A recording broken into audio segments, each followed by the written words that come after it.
El aprendizaje nunca cansa la mente. Leonardo da Vinci.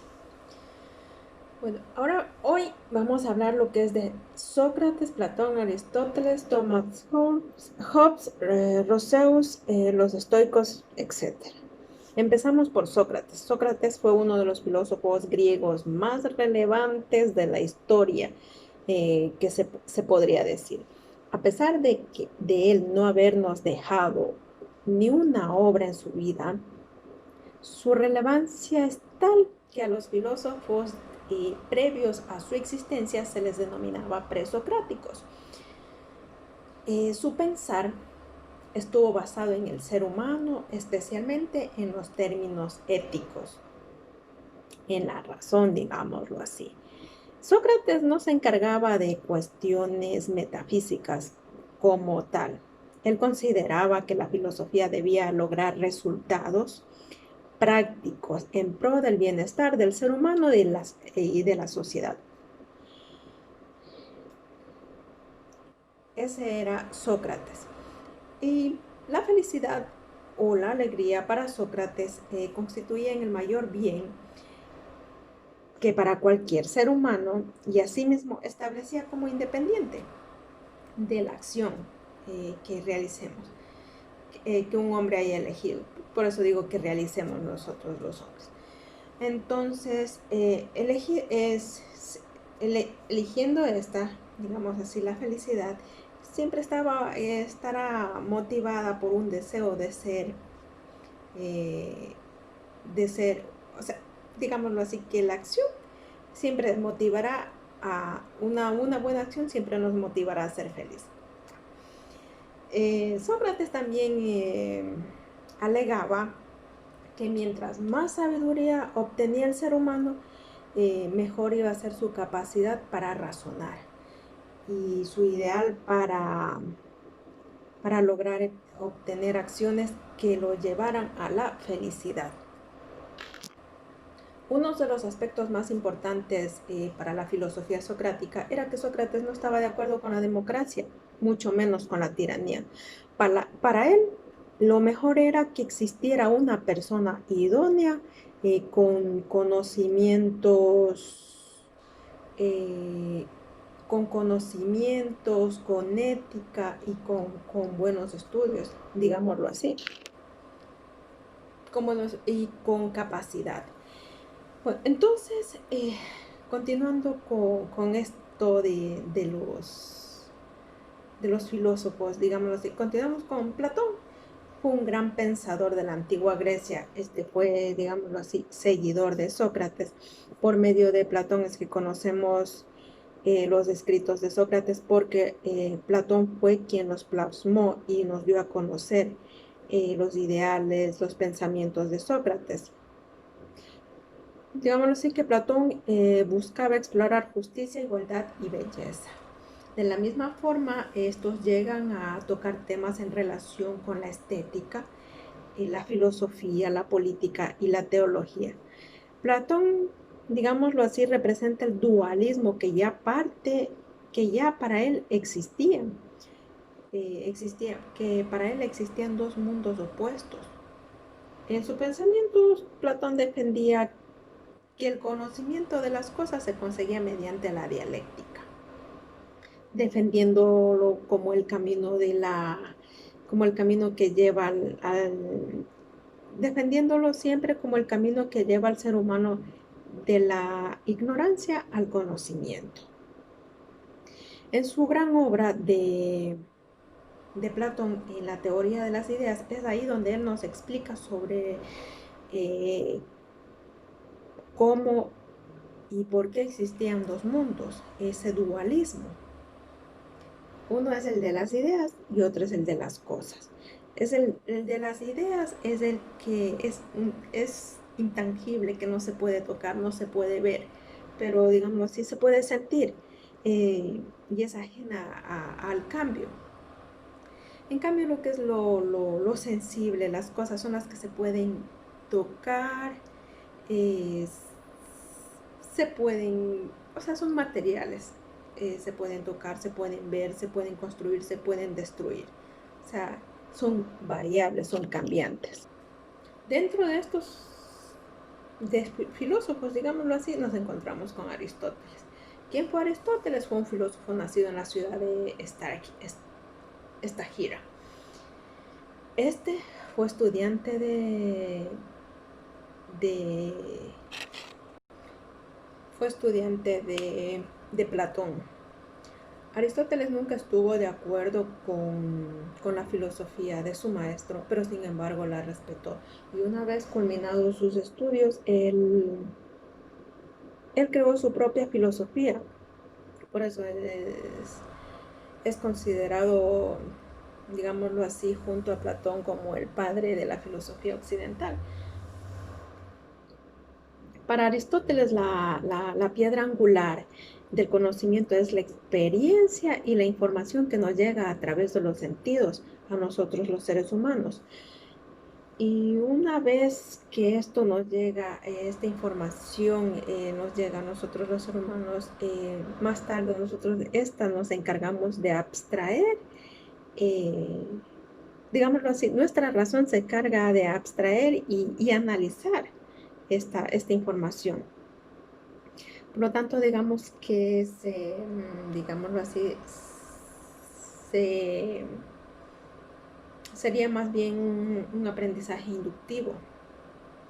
La ética para Aristóteles es la teología, es decir, que él se basa y se identifica, digámoslo así, identifica el bien con un fin.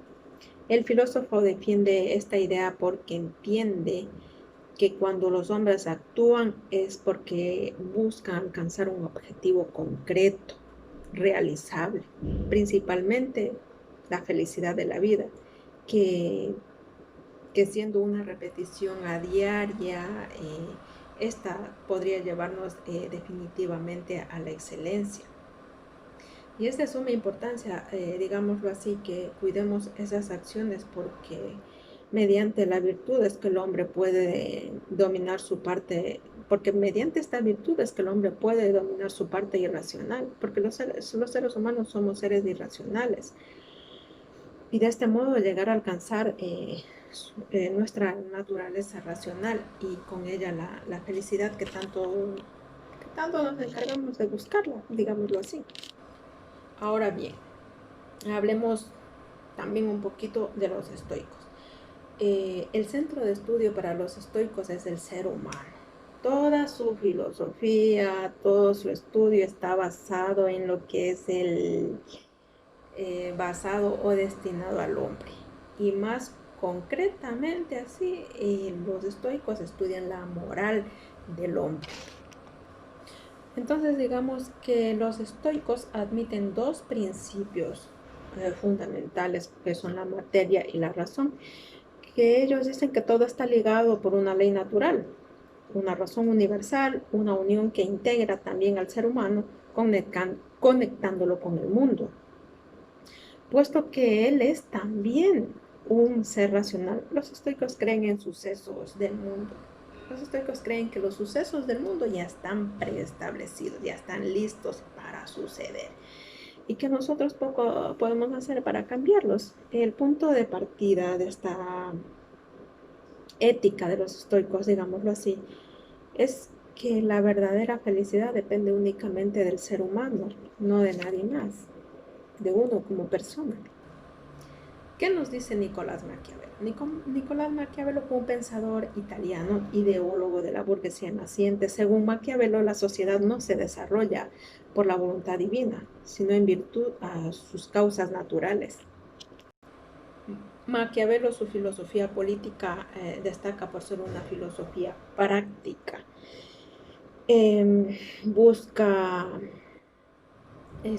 Maquiavelo sustituye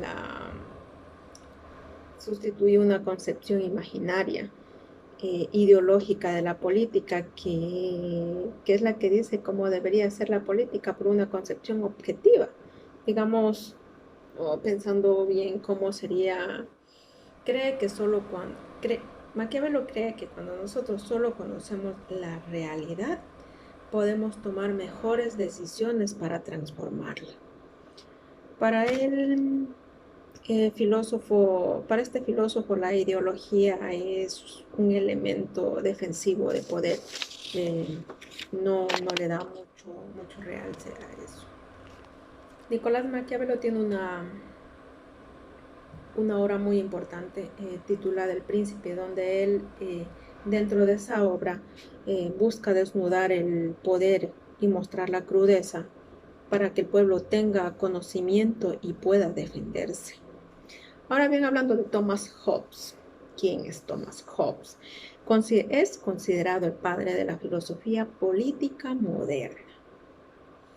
Sus obras cambiaron, digámoslo así, el comportamiento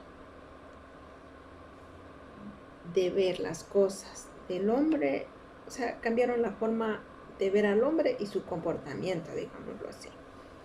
Además, sus aportaciones fueron de vital importancia para transformar la sociedad de aquel tiempo antiguo y crear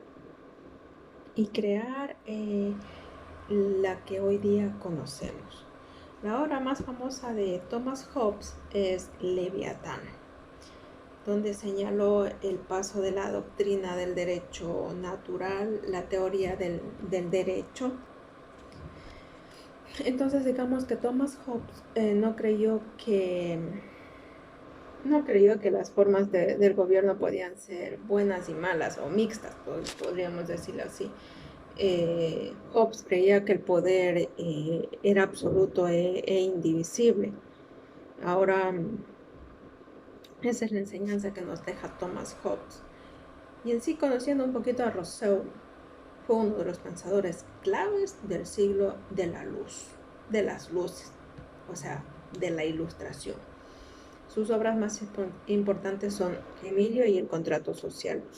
La obra más importante, otras de las obras más importantes de Rousseau es la del contrato social, donde nos da a conocer principalmente de la libertad e igualdad de los hombres o de los seres humanos ante un Estado instituido por un contrato social. Esta obra brinda elementos para entender la idea de que la educación está bajo las normas del Estado y que por lo tanto esta se debe garantizar a una educación pública. Entonces, gracias a esta obra de Rousseau, podríamos decirlo que se ha venido haciendo luchas y todo, y se ha logrado que la educación ahora sea más pública que privada, porque anteriormente no todos podíamos estudiar. Había muchas restricciones. Entonces Rousseau habla de un estado natural del hombre. Él dice el que vive en estado natural, en el que habla, digámoslo así, en el que es un habla y comprensión, sin preocupación, sin razones, sin lenguaje, sin hogar, ajeno a guerra y a toda atadura. Este ser se movía por dos impulsos básicos, el amor a sí mismo y la compasión. El ser humano es un ser inocente, como un niño pequeño, dice Rousseau, nos explica Rousseau. No hay separación entre lo que es y lo que parece.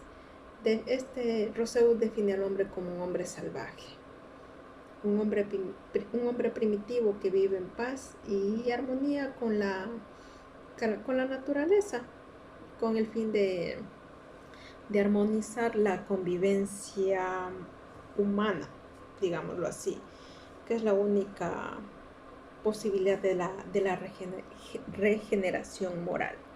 Entonces, gracias a estos grandes pensadores que existieron anterior a todos nosotros, es que podemos conocer sus ideas muy, muy fundamentales y muy buenas.